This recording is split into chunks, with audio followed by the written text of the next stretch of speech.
Assalamualaikum.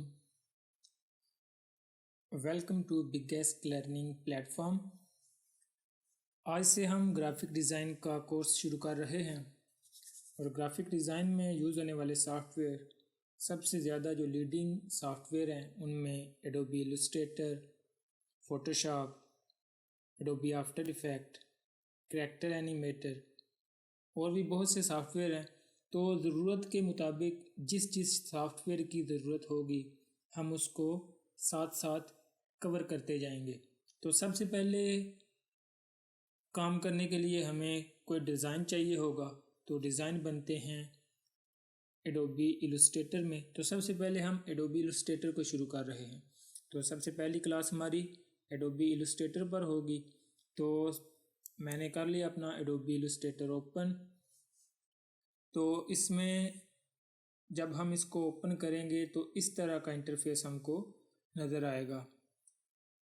हमने work करना है इसमें, तो यहाँ से हम न्यू फाइल क्रिएट कर सकते हैं या कोई पुराना प्रोजेक्ट यहाँ से ओपन कर सकते हैं। और यहाँ पे हमारी रिसेंट फाइल होती है नीचे, जो काम किया हो, जो हमने यहाँ पे सेव की हो। तो यहाँ से भी हम आर्ट बोर्ड ले सकते हैं और सिंपली हम आर्ट बोर्ड कहाँ से लेंगे, क्लिक करेंगे यहाँ पे न्यू फाइल पे। मैंने क्लिक किया न्यू फाइल पे। अब यहाँ से हम कोई भी ले सकते हैं। ये मेरे रिसेंट हैं, मैंने इन पे काम किया हुआ है तो ये यहाँ पे आ रहे हैं। तो मैं सिंपली एक ये वाला ले लेता हूँ फुल HD का 90/20/1080। तो ये इसकी विड्थ होगी और ये इसकी हाइट होगी और ये पिक्सल मैंने सेलेक्ट किया हुआ है। आप पॉइंट सेलेक्ट कर सकते हैं, इंची सेलेक्ट कर सकते हैं। मोस्टली प्रिंटिंग में इंचेस ज़्यादा यूज़ होते हैं। तो अभी तो हम वेब के लिए काम करेंगे। तो वेब के लिए वेब क्या होती है, जो चीज़ स्क्रीन पे नज़र आती है। कोई भी काम जो स्क्रीन के रिलेटेड करना है वो हम पिक्सल में ही करेंगे। तो पिक्सल में एक दूसरी चीज़ ये इम्पॉर्टेंट है कि हम 1 इंच में कितने पिक्सल चाहते हैं।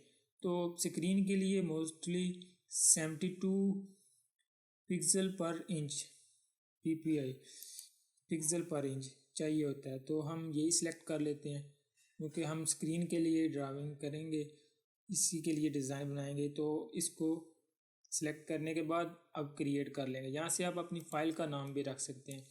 तो मैं इसका नाम रख लेता हूँ फर्स्ट क्लास। अब इसको क्रिएट कर देता हूँ। जैसे ही मैं इसकी क्रिएट पे क्लिक करता हूँ तो हमारे पास एक आर्ट बोर्ड आ जाएगा। ये देखें, हमारे पास एक आर्ट बोर्ड आ गया है जिसकी विड्थ 90/20 और हाइट 1080 है। तो इसके इंटरफेस में क्या है, सबसे पहले ये इसका टूल बार है। ये इसका टूल बार है और ये जो हमने फाइल क्रिएट की है ये वो है। और ये जो प्रॉपर्टी हैं ये वो प्रॉपर्टीज़ हैं जो हम यहाँ पे चीज़ लेंगे तो उसकी प्रॉपर्टी यहाँ पे शो होगी। तो अभी मैं इसको अनडू कर देता हूँ। तो ये हमारे पास पैनल है, ये हमारे पास पैनल है।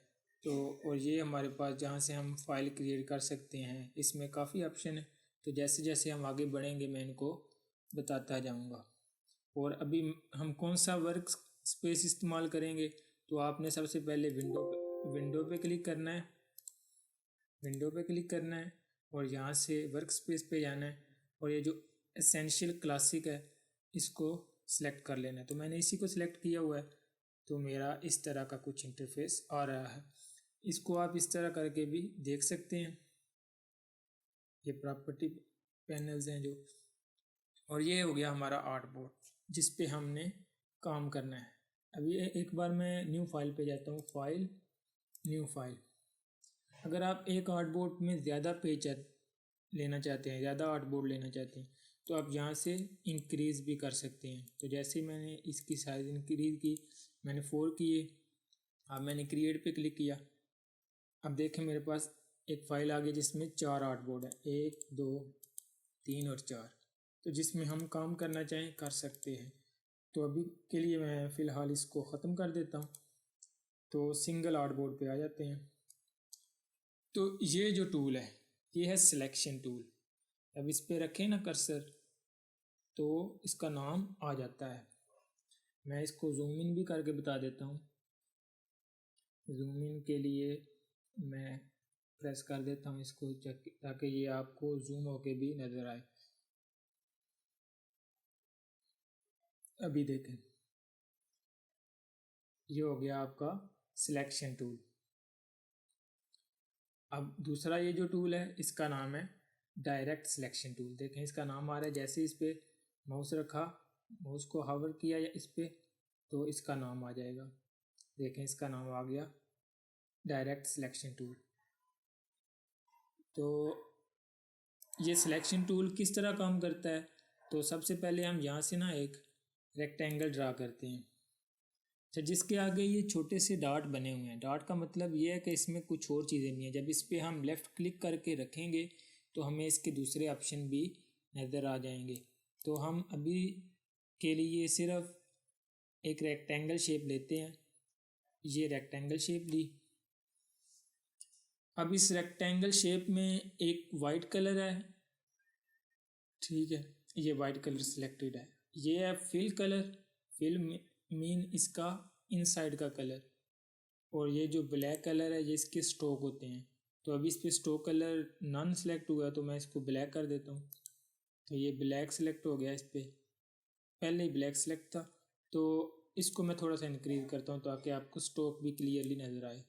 तो मैंने 3 पे कर दिया और अब आपको स्ट्रोक भी नज़र आ रहा है। ये स्ट्रोक है और ये फिल कलर है। फिल कलर आपको दिखाने के लिए मैं इसका कलर तब्दील कर देता हूँ। इस पर डबल क्लिक करना है आपने, और ये मैंने कलर इसका चूज़ कर लिया। अभी ये इनसाइड जो कलर है ये फिल कलर है, और जो बाहर वाली ब्लैक लाइन है ये इसकी स्ट्रोक का कलर है, ठीक है, इसको स्ट्रोक कहते हैं। तो ये जो इसके अराउंड लाइन बनी हुई है इसको कहते हैं बाउंडिंग बॉक्स। और इनको हम पकड़ के, ये सिलेक्शन टूल का काम, अब आप देखेंगे सिलेक्शन टूल का पहला काम, हम इसको मूव कर सकते हैं। देखें, इसको सिलेक्ट करके लेफ़्ट क्लिक करना है और इसको कहीं भी ड्रैग करके हम रख सकते हैं। तो ये काम है पहला काम सिलेक्शन टूल का, मूव करना। और इसका दूसरा काम क्या है, इसका दूसरा काम ये है कि हाँ, इसकी मदद से हम स्केल भी कर सकते हैं। देखें, जब ये वाला एरो है, अगर हम इसको एक जितना स्केल करना चाहते हैं चारों तरफ से बिल्कुल स्केल, तो हम शिफ्ट प्रेस करेंगे। अब ये उसी एंगल में स्केल होगा। अब मैंने शिफ्ट को भी होल्ड किया हुआ है और लेफ़्ट क्लिक को भी, और मैं इसको ड्रैग कर रहा हूँ, तो ये जितना चाह रहा हूँ उसी तरह मैं इसको स्केल कर रहा हूँ। इसको यहाँ पे छोड़ता हूँ। अब देखें, अगर मैं इसके यहाँ पे रखूँ, एक एरो नज़र आ रहा है। इस एरो का मतलब है कि आप अब क्लिक करके इसको रोटेट भी कर सकते हैं। अब मैंने क्लिक किया, इस पर क्लिक कर दिया, अब देखें मैं इसको रोटेट कर सकता हूँ। लेकिन अगर मैं चाहता हूँ कि ये एक ही एंगल में रोटेट हो, यानी देखें, अब मैं शिफ्ट को प्रेस करूँगा, देखें 45 डिग्री रोटेट, 90 डिग्री रोटेट। अब मैंने शिफ्ट को होल्ड किया हुआ है तो ये 45 के डिस्टेंस से रोटेट होगा। और अगर आप आज़ाद रोटेट करना चाहते हैं तो आप किसी भी शिफ्ट को छोड़ दें, जैसे चाहे रोटेट करें। लेकिन अगर आप शिफ्ट प्रेस करेंगे तो ये एंगल के हिसाब से रोटेट होगा। अभी के लिए यहाँ पे ही छोड़ देता हूँ। अब दूसरा काम, इसमें दूसरी चीज़ ये है कि हम कॉपी कैसे लेते हैं इसकी। अगर हम इसको क्लिक रखें, साथ में कीबोर्ड से आल्ट प्रेस करें। आल्ट मैंने होल्ड कर लिया, यानी आल्ट को प्रेस किया हुआ है। अब इसको ड्रैग करूँगा तो इसकी कॉपी आ जाएगी। और अगर मैं चाहता हूँ ये कॉपी बिल्कुल इसके सामने हो तो मैं इसके साथ ही शिफ्ट प्रेस कर दूँगा। मैंने शिफ्ट भी प्रेस किया हुआ है, आल्ट भी और लेफ़्ट क्लिक भी। तो अब इसकी कॉपी ले ली है मैंने। अभी ये थोड़ा बड़ा है तो मैं इसको छोटा करता हूँ। मैं आपको एक और चीज़ बताने वाला हूँ। यहाँ पे मैंने शिफ्ट को होल्ड किए हुए इसको छोटा किया। अब इसकी मैं कॉपी नीचे ले लेता हूँ। शिफ्ट को भी प्रेस किया हुआ है, आल्ट को प्रेस करके कॉपी ली है, और इसी लाइन में अब मैं चाहता हूँ कि यही काम मुझे दोबारा ना करना पड़े, मैंने यहाँ तक कॉपी लेनी है, तो मैं क्या करूँगा, मैं सिंपली अपने कीबोर्ड से कंट्रोल डी प्रेस करूँगा। जो लास्ट हमारा काम है वो रिपीट होता जाएगा जितनी हमें कॉपीज़ चाहिए हों। अब अगर इन सारों को मैं सिलेक्ट करूँ ड्रैग करके, ये सारे सिलेक्ट हो गए हैं। अब मैं इसको क्लिक किया पहले, फिर ऑल्ट प्रेस किया, अब बिल्कुल शिफ्ट प्रेस करके मैंने उसी लाइन में इनकी कॉपी ले ली। अगर इस कॉपी को मैं रिपीट करना चाहूँ तो मैं सिंपली अपने कीबोर्ड से कंट्रोल डी प्रेस करूँगा, कंट्रोल डी। तो देखें मैंने बड़ी ही आसानी से इसकी कॉपीज़ जनरेट कर ली हैं।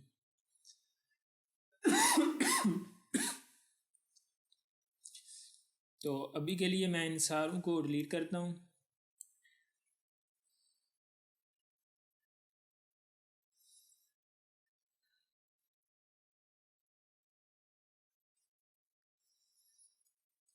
अब जूम करने कैसे करते हैं, इसको जूम कैसे करते हैं?